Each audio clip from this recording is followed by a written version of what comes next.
You wake up, but you don't get up. Your body is there, but you're not. For weeks you've been promising, tomorrow I'll go out. The light comes through the window, burns your eyes. You close the curtain. The world outside looks like a movie you don't want to watch anymore. It's not laziness, you know that. It's something else, something you can't name. People call, want to hang out? You make excuses. Tired, work, headache. But the truth? You don't feel anything anymore. No desire, no pleasure, no curiosity. The world has lost its color. Staying home isn't rest, it's exile. You locked yourself in, but forgot where you left the key. And there's something worse, something you don't tell anyone. You look in the mirror and don't recognize who's there. The person you were disappeared. All that's left is a body running on autopilot, breathing, existing, but not living. Have you ever stopped to think that maybe you're not avoiding the world, but avoiding feeling that you don't feel anything anymore? What if the problem isn't out there, but inside you? This has a name. Carl Jung called it loss of psychic libido. The vital energy that connects you to the world drains away. It's not clinical depression. It's not physical exhaustion. It's something deeper. It's the soul on strike. You didn't lose the will to go out. You lost the will to be, to wear masks, to pretend you're okay, to perform a version of yourself you don't even believe in anymore. Out there, everyone expects you to be someone, and you don't have the energy to sustain that lie anymore. Jung said that when you repress parts of yourself, fears, traumas, pain, they go into the shadow and stay there, hidden, consuming your energy. Every time you go out, you have to use the persona, the social mask, and that drains what little is left of you. That's why you prefer to stay home, not because it's more comfortable, but because it's the only place where you don't have to pretend, where you can exist without having to prove anything, without smiling when you don't want to, without answering when you have no answer, without carrying the weight of being who others expect you to be. But here's the truth nobody tells you. You're not resting, you're hiding from yourself, from the parts of you that you don't want to face, from the person you became when nobody was watching. And the longer you stay, the harder it gets to leave, because the shadow grows, the fears multiply, and the world outside starts to feel like a threat. Not because it changed, but because you stopped recognizing yourself in it. The truth is this. You didn't lose the world, you lost yourself, and now you're afraid to discover that maybe you never really knew yourself at all. You thought you were protecting yourself, but you were killing yourself slowly. Every day at home you said, just today. Tomorrow I'll go out, tomorrow I'll start living again. But tomorrow never came, and you know it. Staying home became refuge, became identity, became who you are. I don't like going out. I prefer being alone. I'm more of a homebody. But those phrases, they're lies you tell yourself to justify the fear. You're not a homebody. You're scared. Scared of being seen and rejected. Scared of feeling and not being able to handle it. Scared of discovering you're not the person you used to be anymore. And the worst part, you convinced yourself this is a choice, that you're in control, that you decide to stay. But the truth is, you're trapped in a cage you built yourself and called it home. Out there, people live. They make mistakes. They love. They suffer. They start over. And you watch through social media, through stories, through photos, watching life happen to everyone except you. And there's a voice inside you whispering, I wasted my time. I threw away my life. I let everything pass me by. And you try to silence that voice.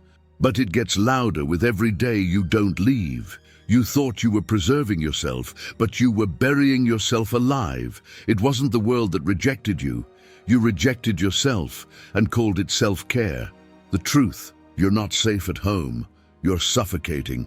And every day that passes, it gets harder to breathe. If you made it this far, it's because something inside you is still alive, still fighting. Still wanting to understand why you became this.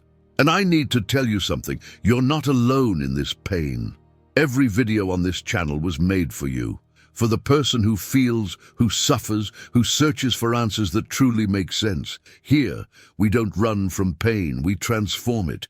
Click the button right now and subscribe, because you deserve to understand what's happening to you and discover that God never abandoned you in this silence. God saw you lock yourself in, saw when the energy ran out, when you gave up on feeling, when you stopped believing it was worth trying, and He didn't abandon you. He waited for you to hit rock bottom. The Bible says in Isaiah 40:31, "But those who hope in the Lord will renew their strength. They will soar on wings like eagles. They will run and not grow weary.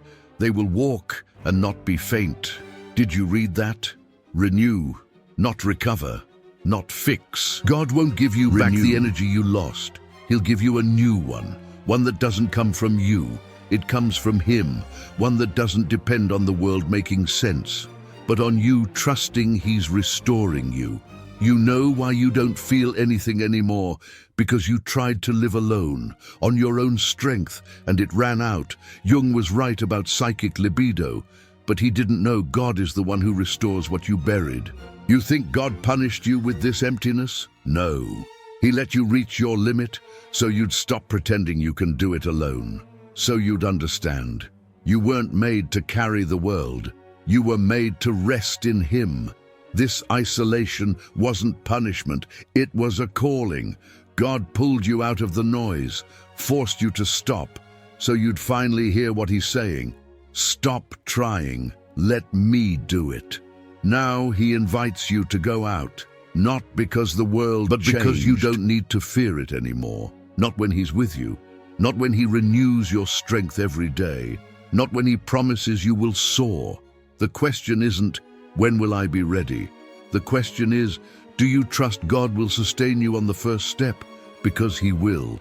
He's always been waiting for this. And now you know, it's not about you being strong. It's about Him being faithful. If this is making sense to you, subscribe now. And leave a comment saying, "I trust God will renew me." Write it, declare it, because when you declare it, something changes inside you. Now comes the scary part, action, the first step outside, and you're already thinking, "I can't, I don't have the strength." But the truth is, you don't need to have it. The first action is simple, and it has nothing to do with leaving the house yet. It has to do with leaving inside yourself, the prison you built in your mind. So today, right now, you're going to do this. You're going to write a letter to the person you were before you locked yourself in. Grab paper, grab a pen, or open the Notes app on your phone and write, "I miss you. I know you're still here somewhere, and I'm ready to find you again." Sounds silly. It's not. Jung said when you give voice to the repressed parts of yourself, they stop sabotaging you. The shadow loses power when you acknowledge it, when you stop pretending it doesn't exist and start integrating it back into you. This letter isn't for anyone to read. It's between you and God, between you and the person you lost. Write without filters, without shame. Let out everything you've been holding in. After writing, you'll read it out loud, alone, in your room, and you'll pray, "God, I don't know how to go back to who I was, but I trust you know," and you'll leave the letter somewhere visible to remind yourself every day you didn't give up on you. This won't fix everything, but it will wake up something inside you that was asleep. And from that awakening comes the courage to take the next step, because you don't need strength, you need honesty. Now, if you got distracted, come back here with me. Pay attention to this, because what comes next is the most important part of everything you've heard so far. The second action is physical, and it's going to hurt, but it's the only way to break the cycle. You're going to leave the house, not to anywhere special, just outside. Pick a day, tomorrow, the day after, doesn't matter, but mark it on the calendar. And when the day comes, you go. Even if you're shaking, even if you're scared, you don't need to go far. Walk around the block. Sit on a park bench for 10 minutes. Buy a coffee and drink it on the sidewalk. You don't need to talk to anyone. You just need to be there. Your body needs to remember the world exists, that the sun still burns on your skin, that the wind still touches your face, that life still happens even when you stop, and that you're still part of it, even though you think you're not. It will be strange. It will be uncomfortable. You'll want to run back, but don't go back. Stay just one more minute, and then one more. Jung said, you can't heal what you don't face. And God says, I will be with you. So you're not alone in this leaving. God goes with you. Every step you take, He takes with you. And every breath you take out there, He renews in you. When you get back home, you'll feel something different. Maybe relief, maybe pride, maybe just exhaustion. But it will be feeling. And feeling after so long being numb is victory. It's proof you're still alive. The next day, you do it again, and the next, until leaving the house stops being a battle and becomes life. Because that's what God promised. Renewal, not all at once, but day after day, you wake up, and this time you get up. The light comes through the window, and you don't close the curtain. You look at it and breathe deeply. It's not that the pain disappeared. It's not that everything makes sense now, but something changed. You changed. You didn't go back to who you were. You became someone new. Remember when you thought staying home was protecting yourself? Now you know the truth. You weren't protecting yourself. You were killing yourself slowly, but God didn't let you die there. He pulled you out of the tomb you called home. The Bible said, those who hope in the Lord will renew their strength. And you waited, even without understanding, even without feeling. You waited, and God kept His promise. Today you leave the house, not because it's easy, but because it's possible. Because you don't need to pretend you're okay anymore. You can simply be, and that's freedom. The world outside didn't change. People are still the same. Life is still hard, but you don't need to be afraid of it anymore. Because you discovered God doesn't give you strength to carry the world. He gives you strength to walk with Him in it. You look in the mirror, and this time you recognize who's there. It's not the person who locked themselves in anymore. It's not who you were before. It's someone who was broken, restored, and now flies. The journey isn't over. There will be days you'll still want to go back inside. Close the door, turn off the light. But now you know that's not your place anymore. Your place is out there, with God, with life, with yourself. And every time the urge to give up hits, you'll remember this promise. They renew their strength. They soar on wings like eagles. They don't crawl, they don't just survive, they soar. If this message made sense to you, subscribe to our channel. Here, every story reveals why you suffer and what God is teaching you through it. Psychology to understand yourself, spirituality to understand the why behind it. And for you who made it to the end of this video, leave a comment saying, I choose to soar. Declare it, because when you declare it, God hears, and He will sustain you in every step of this journey. That's His promise to you.